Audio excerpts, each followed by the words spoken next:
Hello there, welcome to Fridays at Noon. I'm Michael Chen, the executive producer and director for this talk show series. Fridays at Noon is a bi-weekly lunch and learn series that offers education on professional development topics to the University of Denver employees. For more information and to view past videos, please visit du.edu/HR and click on the People Development link. Now, sit back, relax, and enjoy the rest of the show. And bring your lunch. And bring your lunch. Welcome to another edition of Fridays at Noon. I'm Shannon Seals, a learning and development consultant within Human Resources here at the University of Denver. And today I'm joined by Ken Pinnock, Director of People Development, and Greg Geeson, Manager of People Development. Good to be here. Thank you. Yeah, thanks for joining me. You're welcome. So today we're going to have a discussion on the topic of anger management. The purpose of this discussion is simply to bring some awareness to the topic, along with share some basic information and some resources around anger management. We are discussing this topic in the context of the workplace specifically, which comes from our experience working with managers and employees on issues related to this topic. So our goal is to shed a little light on the topic, what it is, and the resources available for individuals who would like to explore it a little bit further. So to start, Greg, what exactly are we talking about when we say anger management? Well, you know, both Ken and I did a lot of research, knowing we were going to do this Fridays at noon, and probably the best definition I found comes from the Mayo Clinic. So I'm going to read that and then kind of go from there. Sounds good.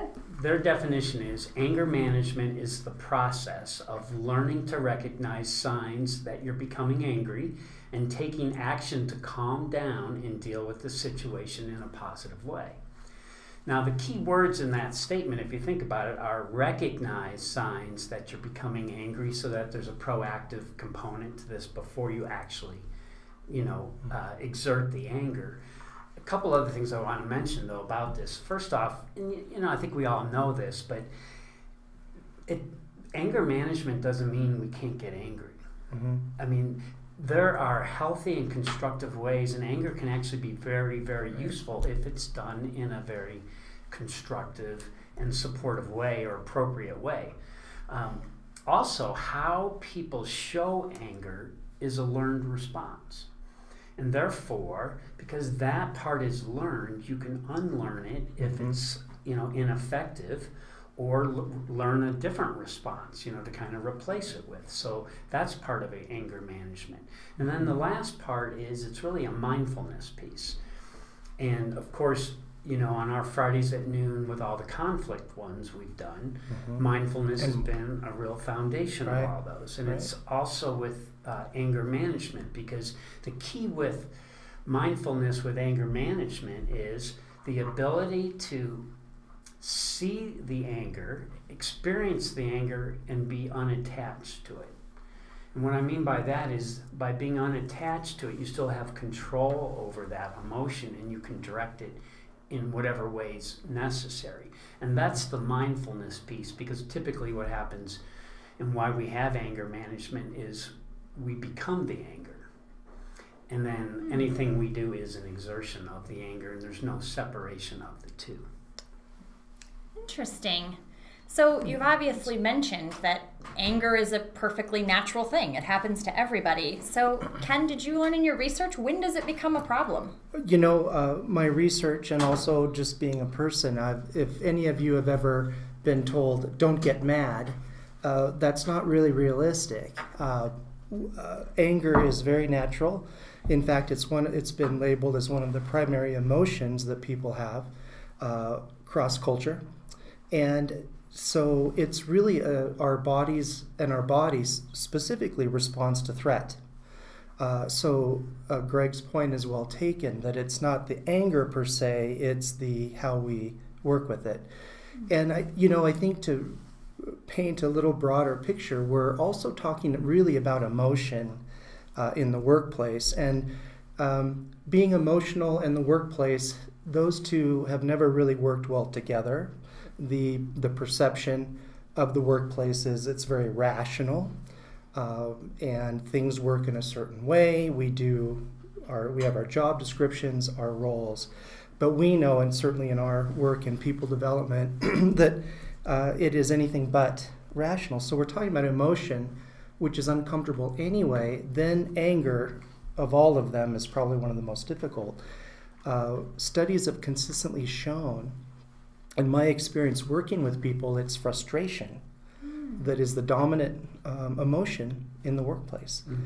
Over 70% of employees in studies report that they have felt frustrated within the past week. So there's a lot going on there.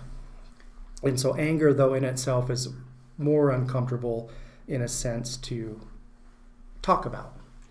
Yeah, and let me add a couple things to it. If I was going to summarize it again from my perspective, when it's a problem is when it's out of control, when it's destructive to people or yourself, and when it impacts other people. Right. But even those three are probably indicators of if it's a problem or not. Mm-hmm. The other thing too is that we all show anger differently. So, we're used to the typical anger of shouting, slamming a door, or kicking a door, or whatever it is. But there's also people that exhibit anger in different ways, where they internalize it and they withdraw from people, or they sulk, or maybe they even, because they're holding on to it, get ill a lot. And those people are, anger's equally a problem, but you wouldn't necessarily know it because it's not being shown in your It's not recognized as being angry. Mm-hmm. Shared outwardly. I see. If I may just add as well, that what I've seen in the workplace when there are anger management issues is there's a creativity drops, problem solving drops, because if we have an employee manager exhibiting this, people aren't going to want to engage. So people start to withdraw. So there's a real workplace component.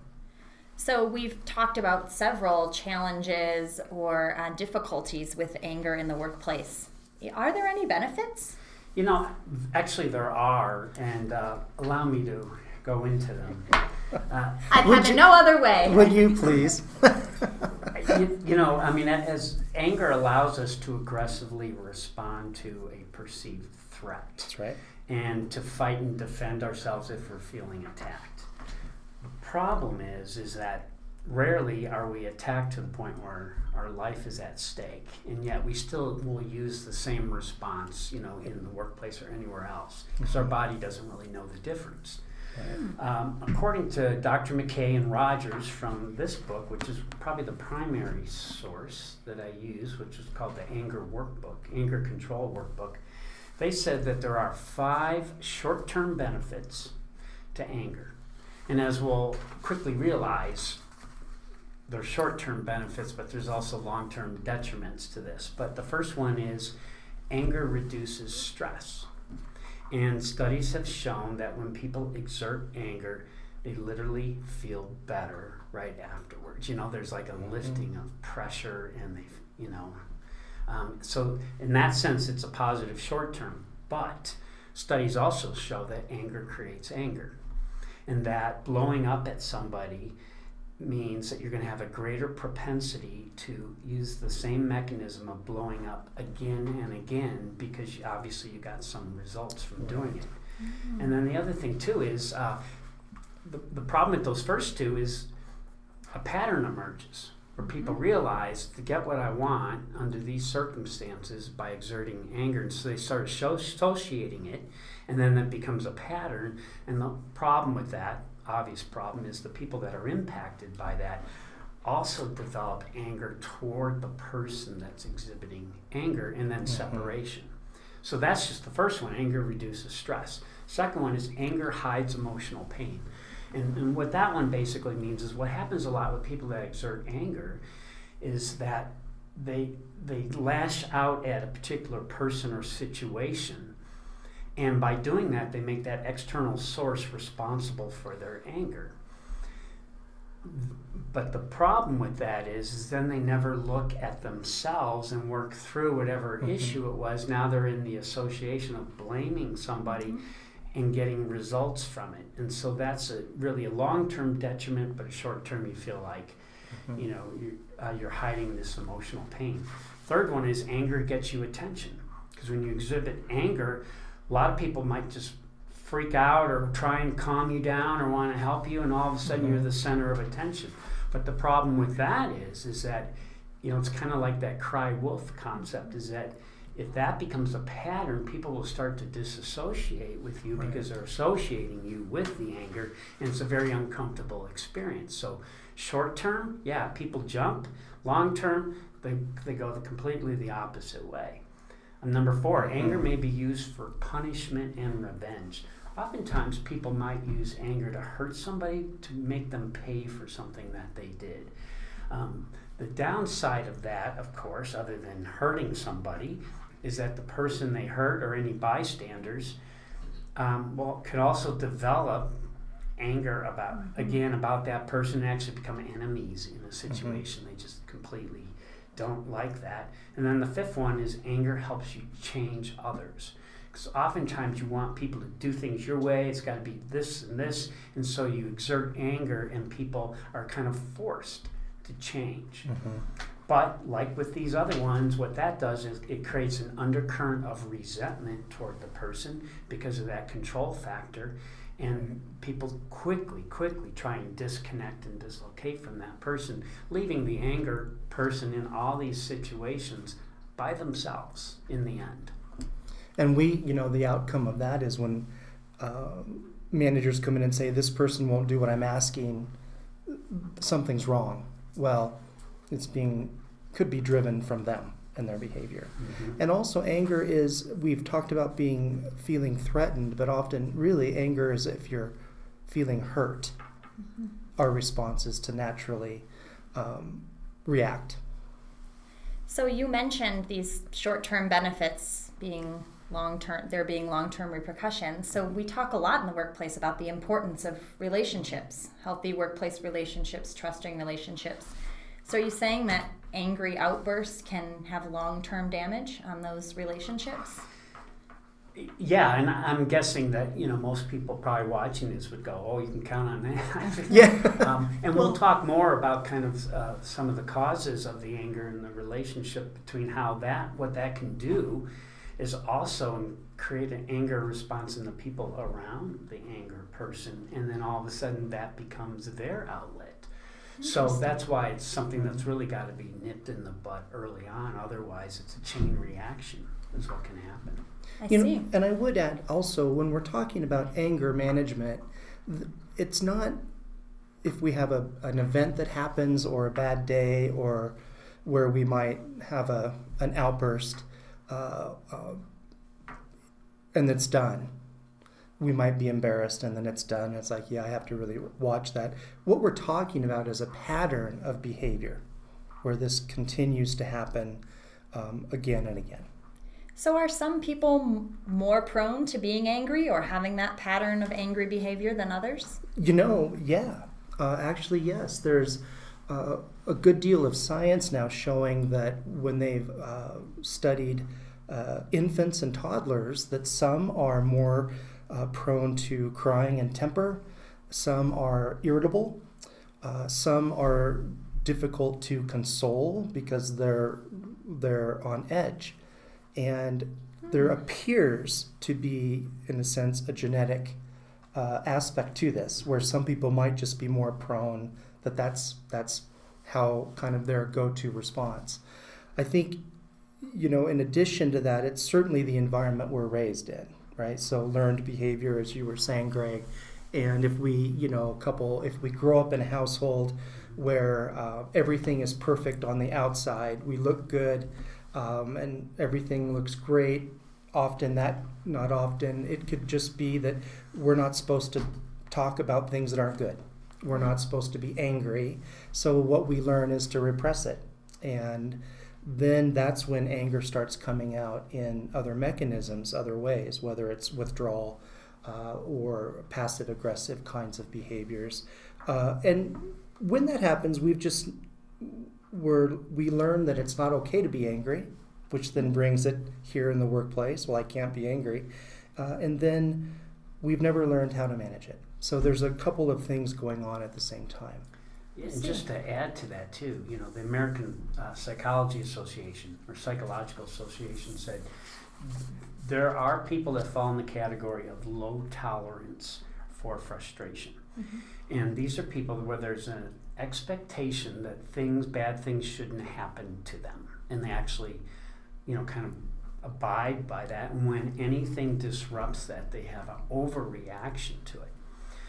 And also kind of playing off of what Ken said with family dynamics is that there's research that shows that chronically angry people, the majority of them come from families where they had very difficult anger experiences as kids. And then that's just what they thought was the way of the world. And then they developed it from that point.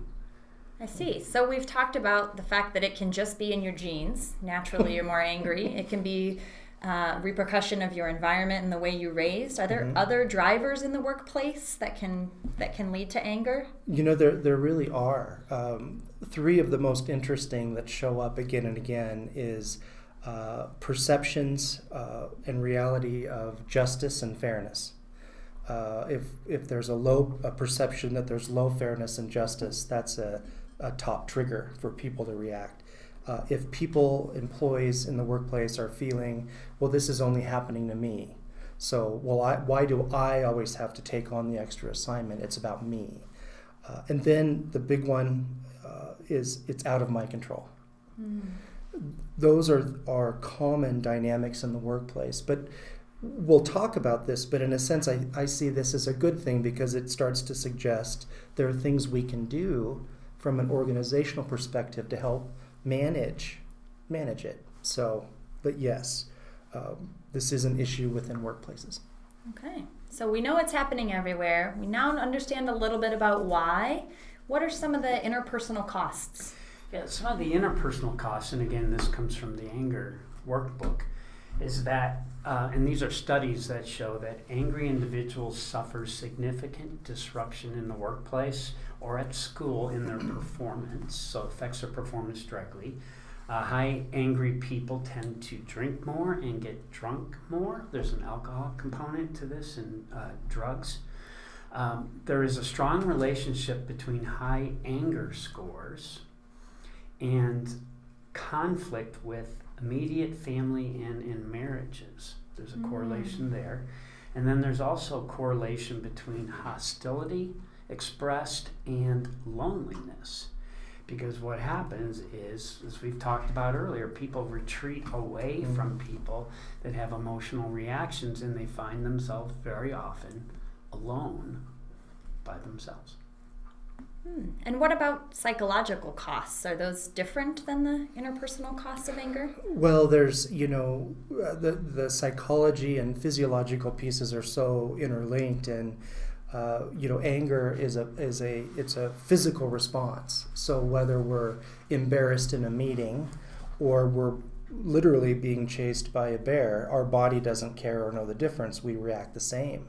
So when we have that going on, it does impact the body significantly in terms of anxiety, hypertension, high blood pressure. Interesting in the work I've done around physical health in the workplace, higher BMI, body mass index numbers are correlated with anger and higher insulin, higher blood sugar. Oh, interesting. So again, all of our body's natural responses to this is going on, and it makes us more prone to illness. So I mean, it impacts on the personal level, but also in the workplace if there's someone really struggling with it. Yeah, and I just found a recent study by Harburg and Associates that says that both chronically expressed anger, and suppressed anger are associated with high blood pressure and hypertension. So whether you exert it or hold it in, it's actually the same level as happening internally. And so their point is, and I think something you said earlier, it's not the anger itself that's harmful. It's the choices of how we express it that essentially, I mean, it's the anger itself that is harmful, not whether we express it or we don't express it. So we know the impact on ourselves of dealing with anger in an ineffective way physiologically are big. What's the best thing to do when you know you are about to lose it? You're about to blow a gasket. Yeah, and that's a good question, because I think we all experience that, right? I mean, and we all experience anger at some level. So what we're talking about is in the moment, because we're going to talk about proactive things, in a moment. But in the moment, what can you do? And one metaphor I really like is you're a pot of boiling water, on the stove. And if you think of it that way, the biggest thing you could do is just remove it immediately. With a mitt. Yeah. Hopefully. And in that removal process, there's things like don't do or say anything, because you're coming from an emotional state, and anything you say or do is going to come from that place. Right. And most likely, obviously, you're going to regret it. You've heard the proverbial count to 10. But there actually is some truth to that, because the concept about counting to 10 is, in that 10 seconds, you're also focused on your breath, right? You're taking full breaths, and taking it all in. It's really the mindful piece. In fact, if we were going to go the next level on the mindfulness component, which sometimes is hard to do when you're in the moment, but it's not only in the counting to 10, the breathing, but actually identifying where this anger is, what it feels like, breathe into it, and then accept it, all within those 10 seconds. And what that does is it just immediately dissipates, because it's the same thing as taking the pot off so it kind of gives you a purpose when you take the pot off the stove. But I also found something on the internet that I thought was kind of interesting, and it was a psychological theory that said do the exact opposite of what your inclination is. And the examples they gave were smile instead of frown. Because what you're doing is you're playing mind games with your mind. Yourself. Because if you're smiling, try being angry and smile. It's like it doesn't work. But you don't really realize what you look like when you're angry. But it's actually consciously smile, or speak softly rather than loudly, because the tendency is, to exert this anger in this loud voice, and instead do exact opposite. To relax instead of tighten, because your whole body tightens when you're under, great stress like that, is to really focus on relaxing. To disengage rather than attack, which is kind of like taking the pot off the stove, is to do the exact opposite of what you want to do, and then empathize rather than judge. And what that means is, in that angry moment, if it's a person or situation, acknowledge it. That if it's another person, I can see that you're upset, or I can see that whatever it is. And so you're putting the focus off of you in that moment, which then also tends to relax you. And what I like one of the points you mentioned is you were referencing, smile. So you're really talking about acting your way to thinking. Yeah, right. There's a strong bias that if you think you can, and certainly valid, but the idea here is you behave what you want to do and what you want to be. Right. And this is an example where that really works. Yeah. So you're acting your way into a new way of being. Such tangible tools. As someone whose voice raises as they get more and more angry, I'm going to try to soften my voice when I'm... and I also think too is, because there's a lot of information we're throwing out, right? So if people just grab onto one thing as a starter and just focus on that, so it feels more tangible, and maybe even have little reminders if they need it, I think that's a good way to at least get into this. Yeah, great tools for helping yourself manage anger. Ken, how do you respond to someone else's anger? This actually ties, if I can do some cross-marketing. We did a Fridays at noon, actually you and I did, about verbal de-escalation. And the idea is, if you're with someone, so in our audience here, if I was engaging with someone who was angry, so one of you have to be angry, I might engage in verbal de-escalation, where it takes practice, but it's things similar. It's take a breath, listen. You don't have to respond in the moment, right? So often it's better not to respond. And self-talk, I can get through this, and this does not have to be solved right here, right now. And of course, set boundaries, which could be around, I want to help work to solve the problem, but I'm unable to while you continue to raise your voice at me. Again, takes practice. It's difficult. But people have the right to set those boundaries and to always work to be safe. So I would encourage, if this is an area of interest, please look at one of our previous sessions on that. But it really does become around kind of this verbal de-escalation, and this is all in the moment. This isn't when you're trying to deal with the aftermath of something that had happened. And of course, the obvious is if you feel threatened, be safe. Yeah, be safe. Do what you have to do to get out of that situation. I think, and you talked about, and that's obviously we're talking about in the moment, but a conversation later with that person would be the impact that their anger had on them, so they can start to associate that the anger isn't just about them. They really get the impact on other people, so it kind of hits home more. I think would be a key point about that. Okay. So as a peer, what role would I play to a friend who may have anger issues? I think it's interesting. I think it says a lot about your friends or the kind of friends you are, because friends will either, what's the word I want to use? They'll either tolerate the anger or they won't tolerate it. And a lot of people think there's this middle road of doing nothing is safe, because that way you're not losing them as a friend, but you're not kind of running away the other way, so I'll just do nothing. But that is enabling it as much as, somebody that just encourages or reinforces it. So I think you've got to be able to count on your friends, and this is what I meant by it tells a lot about your friends. Can you give honest feedback to a friend? Because a lot of times it might be in a situation where people are drinking and you're having fun, and then somebody gets out of hand, and you just kind of rationalize it away. And so they never get the feedback, and so that becomes kind of a pattern that can emerge. And so at some point they've got to get what the boundaries are around that. I think tough love, draw the line, Bill, if you continue to do that when we go out or in those situations, it makes me uncomfortable. I just can't hang out with you.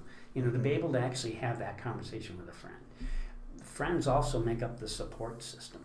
Because remember, we talked about people that have anger issues oftentimes are isolated.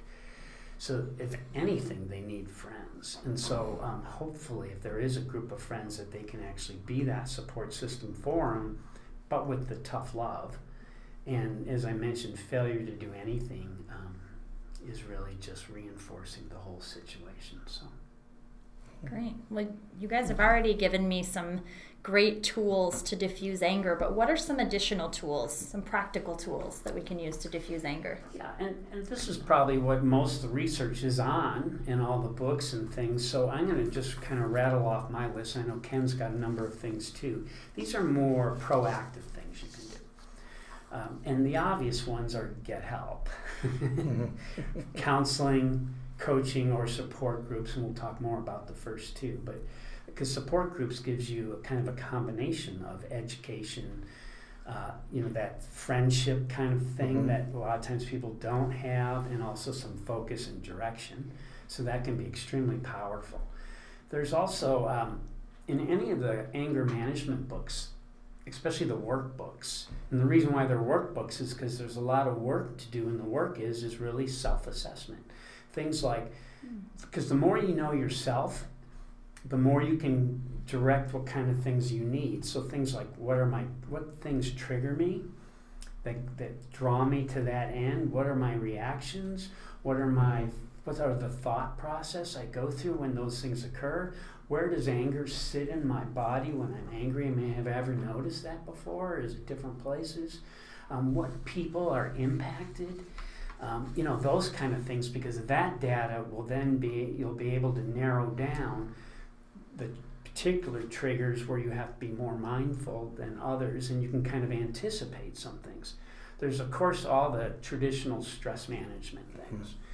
And a lot of times people might say, well, the stress management might not help you in the moment, but I would argue that it does, because if you do things like exercise, yoga, meditation, mindfulness, progressive relaxation, reframing, visualization of situations and seeing yourself handling them different. Those kind of things, what they do is they put you in a higher state of relaxation, especially if you're committed to those. So then when an anger situation arises, your arousal level is going to be a little bit lower because you're at a more relaxed state. And so that's why those proactive things can have an impact. Of course, you can educate yourself from, we've got 8 simple rules to managing conflict series here. Right. We've done 6 so far. We'll get them all done this year.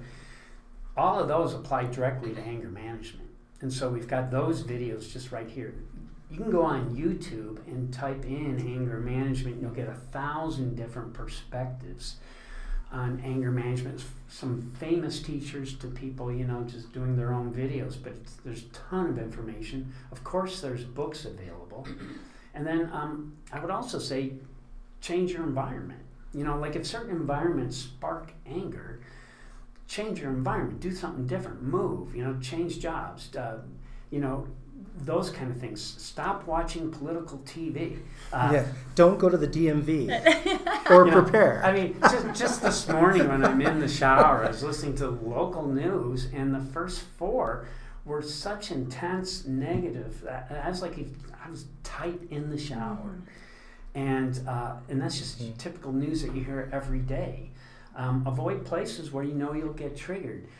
Stop drinking hard alcohol at football games. Stick to beer. If little things like that can make a big difference. And then lastly, I'd say before Ken goes is what I call it is a greater yes. What I mean by that is people who have anger issues, the anger wouldn't still exist if there wasn't a benefit to it. We talked about the benefits earlier. And the only way that's really going to change is if there's a greater yes, greater than the benefits of the anger.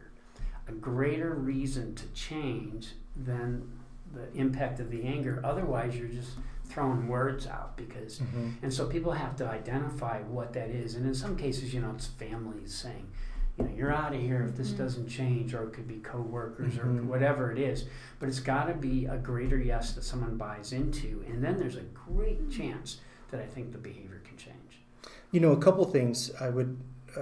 You mentioned a lot of that was dealing with the physiological, so the relaxation techniques and meditation, for example, mindfulness, and that goes directly to working to help manage the physiological response, particularly when you can anticipate where there are going to be difficult meetings or difficult coworkers, which often are the things that trigger it. So being aware of the triggers, and I think somewhat also is learning more about self-talk. And it can sound overly simple. Psychologists they use the term cognitive restructure, which is a cool word to say. So I'm going to start using that up here with you guys. But what it's talking about is rather than thinking, this is awful, switch it. It's like, this is not what I expected. This is difficult. I'm annoyed, but it's not the end of the world. I can get through it and we'll figure it out. Again, it sounds so oversimplified, almost silly, but it's very powerful because it changes how we think. It's even if you said this is awful, it's adding a second part to the sentence. But I can handle it. I can handle it. That's right. Always, as long as it ends in that second part, you're diffusing the first part. That's right. And people who really struggle with anger, in the vein we're discussing, often their whole thinking is always in absolutes. It has to be this way. This is how it should be. And that takes work. That changing how we think and how we speak. And then other things, again, breathing and trying to imagine, put yourself in another person's shoes, that empathy piece. So. Okay, that's a lot of great tips and tools. Let's imagine for a second the worst has happened. Your emotions got the best of you. You didn't use all of these great techniques. You blew up at another colleague and the damage has been done. What can you do now? Apologize. I'm sorry. Probably the most powerful words we could ever say. If we apologize without excuse, Yeah. So what I mean by that is I'm sorry I raised my voice or yelled, or I'm sorry I lost my temper in the meeting, that was inappropriate, and then just stop. So quit talking, although people don't stop. Often people, when they apologize, will say that, I'm sorry I lost my temper, but I am so frustrated because do you realize the budget I just got? And that completely dismisses the apology. Yeah. And you lose the power of that and the credibility. So it's being honest and owning it when it happens. You know, the other part of that too is the bystanders. Like the people that, you know, they call it the third side in conflict, which is the people who it wasn't directed at, but they were in the room or in earshot. Mm-hmm. And they get an apology too. Mm-hmm. Because oftentimes that's secondhand trauma. That's right. Right? Well, and we know from bullying and abrasive behavior that actually coworkers observing that kind of behavior have higher rates of sick leave than even the person being bullied, because they are actually vicariously living the same thing that individual is. So definitely an impact on bystanders in the area. Mm-hmm. So interesting. So would these same strategies be utilized for someone who is directing the anger at themselves as opposed to outwardly? Yeah, you know, and I put this question on here because I do have a client that she's real low self-esteem and she's continually beating herself up, but unfortunately it's done in front of people. So it almost has the exact same impact on other people as if it was directed at them because they're witnessing this. So yeah, a lot of the things we talk about are certainly going to help. And the other part, you know, is being aware of the impact, because it still had the impact even if it was directed at somebody else. But the truth of the matter is a lot of times that people that take anger out on themselves, you know, it's things like lack of self-love, self-acceptance, unrealistic expectations. Maybe they're a perfectionist. Maybe, you know, they just struggle with a lot of other past issues that are surfacing in the moment. And then oftentimes what they might do too is project those onto other people, you know, is another form of it. And we're going to get to this question, but this is really where counseling comes in, because when it's that kind of level of in-depth self-analysis that's really got to be done to work out what the problem is, you know, it's going to take a trained professional to work with somebody to do that. But critical to do it. Right. Because even though they think, I was just mad at myself, I didn't, you know, right. But you still shouted, you still exhibited, you still made people uncomfortable, you still created an awkward environment, and you're not projecting the best you in the workplace. So there's a lot of faults with that. Well, and you know, as a manager, if I'm working with an employee or a colleague, we do within the framework of the workplace have to be just mindful of if there is something going on that's really at the level of counseling, so a medical health issue. You know, we do need to be aware of workplace issues around the Americans with Disabilities Act and how far do we push or inquire. It doesn't preclude a colleague or a manager following up and saying, are you okay? How are you?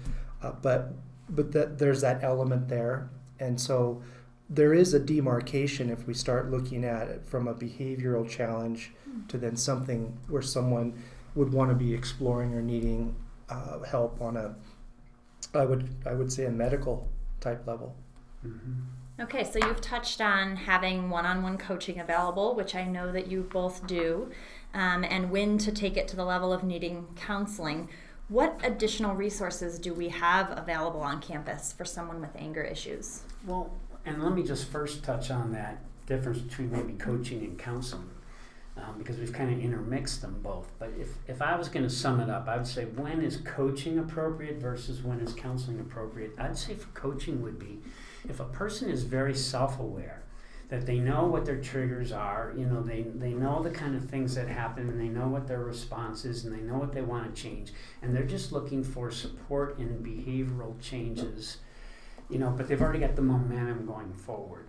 That is a great coaching scenario, because then a coach can hold them accountable and help them kind of figure out whatever that behavior is in the workplace. Anything else, especially where it involves more of a self-analysis that goes, where there's work involved, where there's history, family, friends, relationships, control issues, anything that's just kind of like in depth into somebody that's maybe contributing to the anger, that's clearly where coaching or counseling is going to be extremely helpful. Okay, and what resources do we have on campus for coaching and counseling and additional resources around anger management? One, I want to circle back to a point about the workplace. I think a resource that we have are our managers, in the sense that drivers of anger in the workplace, I mentioned about issues of fairness, control, and communication, or it's just about me.